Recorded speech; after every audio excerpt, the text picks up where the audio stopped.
Hola, doctora Jennifer, buenos días. Hola, Néstor, buenos días. Un saludo para ti, para toda la mesa y para la audiencia que nos escucha. Jennifer es una parlamentaria joven que hace un año militó en el mismo sector, en la misma orilla política del presidente Petro, y termina ayer metida en esta garrotera, en este lío de tensiones, de batallas entre la izquierda alrededor de la reforma a la salud. Jennifer Pedraza, Catherine Jubinao, Catherine Miranda, denunciando micos alrededor de uno de los muchos artículos que se están discutiendo. ¿Cuál es el mico, doctora Pedraza? ¿Qué es lo que está pasando con la reforma a la salud? Bueno, en este caso de lo que estamos hablando es del artículo 42 de la reforma a la salud, que planteaba inicialmente de manera acertada, y esto en mi caso, por ejemplo, lo respaldábamos, que existieran unos requisitos meritocráticos para elegir quiénes iban a ser los directores de los hospitales públicos.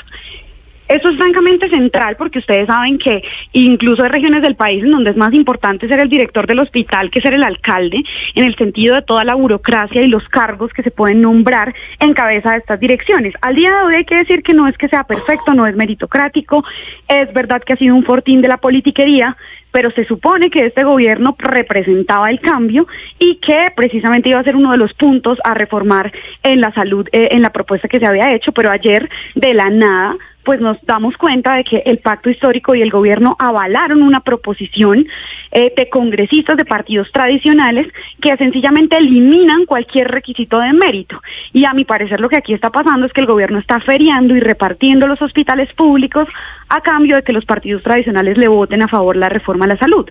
Pero lo que deja entrever es que lo que les interesa es sacar un titular que diga: pasó la reforma a la salud, pero que no les interesa el contenido de la reforma que se ha planteado, porque además esta no es la primera, digamos, gran victoria de los partidos tradicionales, avalada, firmada por el ponente Alfredo Mondragón del Pacto Histórico, defendida por el Pacto Histórico en la subcomisión de la reforma a la salud, sino también la idea de entregarle entre el 5 y el 8% de la UPC, estamos hablando de varios billones de pesos con B de bastante billete, a las EPS, a pesar de que les quitan la gran mayoría de sus funciones. Cuando hemos presentado proposiciones para que este porcentaje de la UPC esté sujeto a estudios, lo primero que nos responden es que lo sienten, pero eso ya es un acuerdo con los partidos tradicionales. Así que francamente estoy viendo con mis propios ojos cómo el mandato social de cambio por el que muchas personas votaron se queda absolutamente enredado en las maniobras politiqueras de este gobierno, de sus ministros, como el ministro Lizcano, y pues sigue embolatándose una propuesta que realmente sea la que necesita el sistema de salud. Representante Pedraza, ¿a usted realmente la sorprende que después de la discusión el modelo de salud, como quiere el gobierno fundamentalmente público, sin privados en el camino, quede manejado por la politiquería y burocracia? ¿De eso no es de lo que se ha tratado desde siempre, desde el comienzo de esta discusión? Claro que sí, y Néstor, me parece muy importante señalar que el gobierno acá ha vendido una narrativa de que todas quienes tenemos una voz crítica frente a la reforma es porque estamos fleteadas y financiadas por las EPS. Y yo les quiero decir que ustedes pueden revisar todas las cuentas de mi campaña en Cuentas Claras y van a ver que nunca me he reunido con una EPS, mejor dicho, usted lo dijo al principio de la entrevista, yo marchaba con la gente del Pacto Histórico en contra de los malos manejos de algunas EPS, en contra de la corrupción en cabeza de las EPS, y no solamente yo. Muchos médicos que han conformado organizaciones que precisamente propusieron la ley estatutaria de salud, que fue un gran avance para el país, pues al día de hoy tienen posturas críticas frente a la reforma del gobierno, y lo único que recibimos de respuesta de ellos es: no, es que ustedes están financiados por las EPS, fletados por las EPS. Nosotros presentamos proposiciones para mejorar la propuesta que trae el gobierno, en el sentido de que, digamos, el plan para reemplazar a las EPS es francamente mediocre. O sea, se plantea que en 2 años se van a reemplazar todas las EPS y sus tareas en funciones en cabeza de ADRES, que ADRES es una institución que tiene al día de hoy 300 trabajadores, y los mismos documentos del gobierno señalan que tendría que pasar a 5.000 trabajadores para poder realizar todas las labores de facturación, giro directo, entre otras cosas, o a 20.000 trabajadores si se necesita que haya una revisión sobre todas las facturas, como en principio sería deseable. Entonces uno plantea, no, pero ¿no les parece que 2 años es muy poquito tiempo?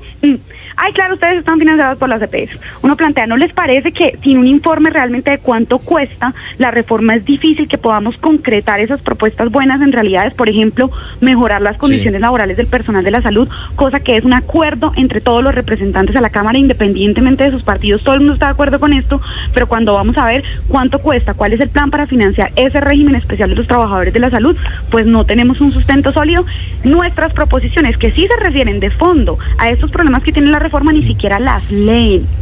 Y las proposiciones que son para repartir hospitales a dedo y para repartir mermelada, esas sí las avalan y las firman sin ningún tipo de vergüenza los congresistas del pacto histórico y lo defienden en plenaria. Yo la verdad quedé sorprendida, porque a mí ya me lo habían dicho en privado, pero ayer pues tuvieron no sé si decir la fortaleza o la franqueza por lo menos de decirlo en micrófono que sí, y que ellos iban a defender esa proposición porque la habían concertado con los partidos tradicionales. El descaro de admitirlo en público. Representante, pero el pacto histórico se queja y dice que lo que está haciendo la oposición y sectores independientes es sabotear el debate de la reforma a la salud. Y se quejan de que se retiran de las sesiones, de que desbaratan el quórum, se quejan de las propuestas que están haciendo algunos de ustedes, se quejan de todo lo que está ocurriendo en torno a la reforma a la salud.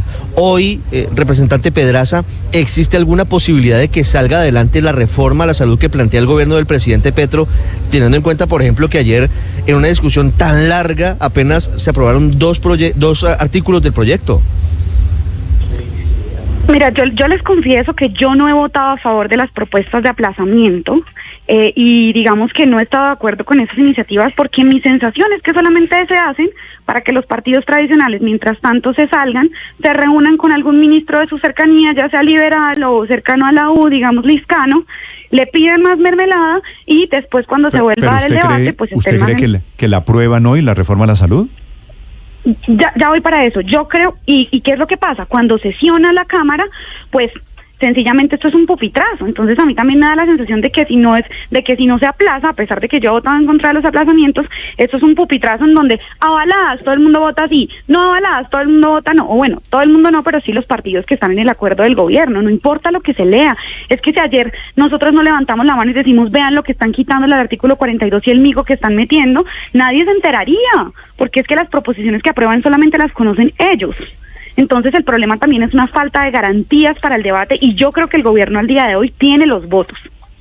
Tiene los votos para que la reforma en la Cámara de Representantes pase y lamentablemente sobran las investigaciones periodísticas que señalan que se estaría tramitando con mermelada y no era eso lo que precisamente el gobierno había prometido cambiar y yo voté por Petro en la segunda vuelta, pero esto no implica que yo me vaya a quedar callada frente a todo lo que estoy viendo que pasa en el Congreso. En las redes sociales critican a las EPS y en la reforma defienden la proposición que les da entre el 5 y el 8% de la UPC. En las redes critican a los politiqueros y lloran cuando ganan las elecciones, pero en el Congreso le reparten puestos y mermelada para que la sigan ganando.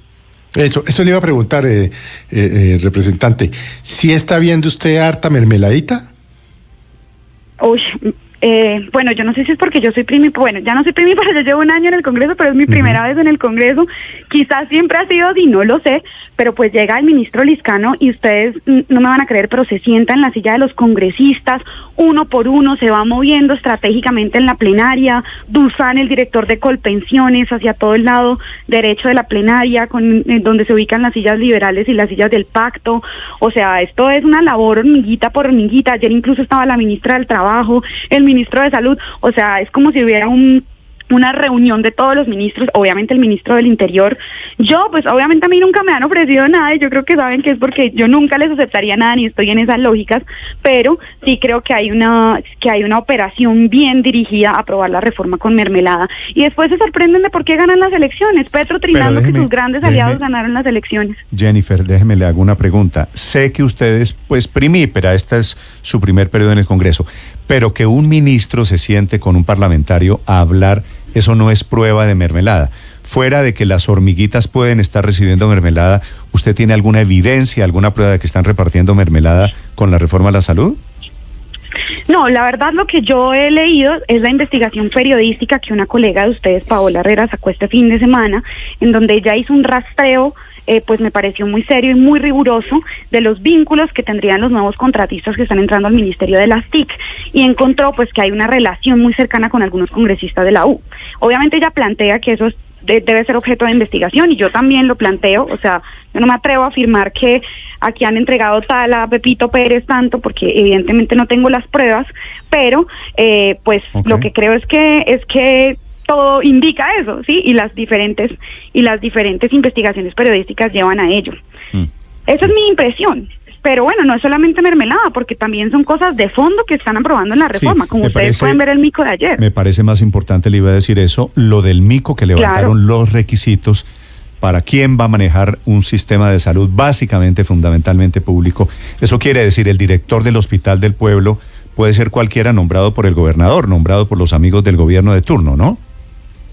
Total, y me parece a mí incluso más grave, digamos, eso es más grave porque además muestra que lo que el gobierno presenta como principios a la hora del té son fácilmente transables, y terminan logrando los partidos tradicionales que los congresistas del pacto ponentes les defiendan ese tipo de barbaridades y de propuestas vergonzosas. Vale, es la representante de la Cámara, Jennifer Pedraza, 7 de la mañana, 28 minutos, sobre los avances o estancamientos de la reforma a la salud. Vuelve hoy a la plenaria de la Cámara de Representantes a ver si puede haber alguna clase de votación. Gracias, representante Pedraza, feliz día. Gracias a ustedes, un abrazo. Estás escuchando Blue Radio.